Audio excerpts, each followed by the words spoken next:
memory as they're searching, collecting, selecting objects, signs, symbols, heroes that make memory possible.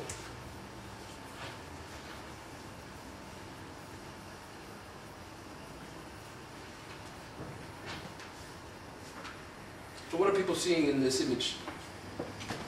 Oftentimes this represents what you see with some of the very kind of similar strategies that black artists would take in trying to represent this idea of a black nationalist identity, or how to arrive at a black nationalist identity. And taking a look at the two picture at the picture, just what are people seeing? Yeah. Where? Can't see it. Yo, right there. Yeah. Yeah, it looks like Uncle Sam is actually about to slap the shit out of me. What's about to slap you now? Uncle Sam's head because he might be losing. So he's gonna cheat. Yep. Uncle Sam wears two hats. Uncle Sam wears two hats. What's the other hat? The crown. What do you think that's supposed to represent? King. Say that? Oh, go. What'd you say? Like a king. King? But like kind of hidden because he clearly put that hat on. To me anyway, it makes it seem like, oh, he's doing it for his country, he's wearing that hat, but hidden he's wearing that hat as well when he wants to rule everything. Others? Colonialism. Colonialism? What makes you say that? Just because of the history of the country and where it came from. Anything else? Color-wise, you'll see in a lot of art, as you saw in the Malcolm X art, red, white, and blue. Red, white, and blue, oftentimes, of course, signifying America, but signifying the African-American relationship to America was often captured in very kind of negative or oppressive terms. It's very interesting when you talk about the crown. I wonder if he's going to slap the shit out of them, because maybe that's what they're battling for. Maybe that is the prize. Here, if you look at the image, the representation of the black male figure, you see the kind of, particularly with the attire. One thing for me, as soon as I saw it, I was thinking about civil rights workers, SNCC. This was kind of their uniform in the South, but really uniform in the South because it was a uniform of the folk, of the everyday. And this is what black aesthetic, or the black arts movement, was also sort of about. We're trying to represent black everyday life for African Americans. This is the core, this is the source of our inspiration, this is a black folk culture. So we see that representation. I wonder, however, sometimes if there was a woman in this picture, if it would be a little bit different. But if we see, and I'm going to be showing a lot of visuals of art and visual art, just because I think it really kind of captures how we're trying to think about black aesthetic politics. But if we, again, Uncle Sam, another figure, trope that we see continuously in both poetry, plays, in visual art, of course. But of course, we kind of bring our eyes to the center in the tug of war. By framing it in the context of struggle and battle, we see this continuously throughout representations of African-American relationships to the U.S. Sadiqa, what's up, girl? Happy birthday. Happy birthday.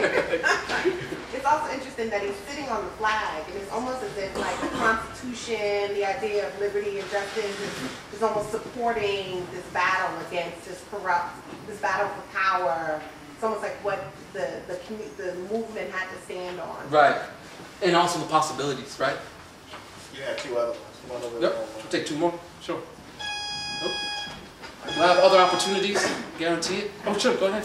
Well, I mean, in this situation, it's 1969, so I feel like there's a lot of context that I'm like thinking. I mean, it's hard to talk about this. I mean, because we have our minds in 2012 and like thinking about how things were done. But also, I feel like you just said that the outfit was like the folk. Sure. But also, I feel like it matches. Like Uncle Sam is like well dressed and like coattails, and then there's this black figure who's just wearing overalls, and like also I feel like that's kind of a... It's a great point, right. You can't really, in a lot of ways too, although we think about black arts movement in the 60s and 70s and the emphasis on race and racial identity, there was still something in trying to recapture the folk that had a class element to it, a class dimension to it, where you see the intersection between a kind of race, class representation. It's a great point. See, this is why I'm doing this. You understand, Makeda?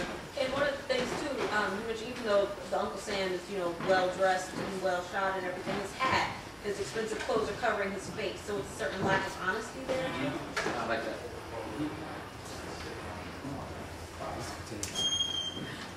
I like that. Selection. We think about black artists as being these archivists of memory, these collectors, as well as these generators of memory, of collected back memory. We see this is the Wall of Respect, Chicago, late 1960s. And we're beginning to see the first kind of mural art merging out of black America, particularly in urban America. But then the images being of who are our heroes, who are identifying our heroes. You have a range that goes from Marcus Garvey to Charlie Parker, to Malcolm X, you have Garvey over here, to Elijah Muhammad, to Frederick Douglass. But the fact that it's presented in such a public way, in such a public discourse, in a particular neighborhood, and who's going to see this? We have Muhammad Ali in the middle. Both heroes of the past and heroes of the now, according to that time. Theater, of course, and dance. You had spaces and institutions that were to emerge as well. You had publishing companies like Broadside Press, Third World Press, Jihad Productions, German Spear Press, and Bookstore. Black-owned bookstores popped up in economically poor neighborhoods like German Spear Bookstore in Washington, D.C. And within these spaces, spaces not only bookstores but cultural centers, artists could carry out one of its most important philosophical tenets. The art should be for the people, and thus direct interaction with that target audience that could further the furthering of the black aesthetic agenda.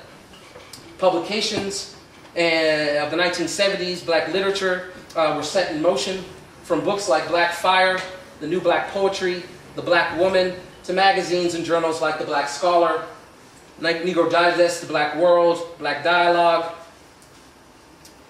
You also had a number of other institutions, including collectives like the Black Arts Repertory Theater. This is a picture of the Spirit House in New Jersey with Amiri Baraka.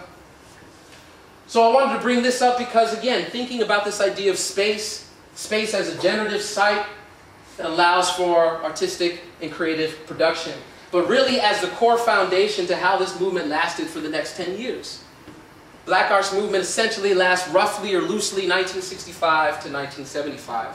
A decade is not that bad, but it was able to sustain itself as a result of the grassroots institutions that it built, the spaces that it allowed for people to express themselves. The publishing companies allowed for a certain type of artistic freedom as opposed to censorship. And so you see these artists beginning to challenge what would be centuries-old representations of black people, African people, which are obviously couched in negative terms, anywhere from passive to savage. Central to the strategy of black art memory making, here's an image from an article. I'm actually writing about this bookstore right now out of Washington, D.C. And the story is really, really intriguing. On one hand, you had a whole bunch of civil rights workers involved in the Student Nonviolent Coordinating Committee. Some of them dropped out of college, most of them Howard University, and went down to Mississippi and started to engage in civil rights organizing.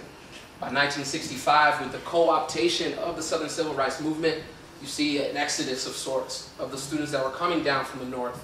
These guys went back to Washington, D.C., but went back to Washington, D.C. at a kind of post-1965 or post-civil rights moment.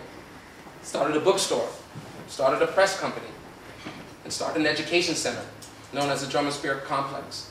These three institutions that are tied together, not only are we going to get books that the community doesn't have.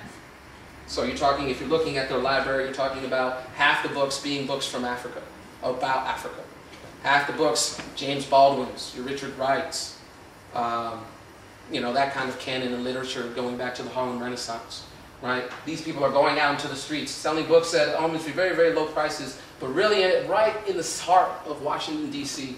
When 1968 happened and Martin Luther King was assassinated and people took to the streets with protest, they were right in the middle of it, and their bookstore wasn't touched.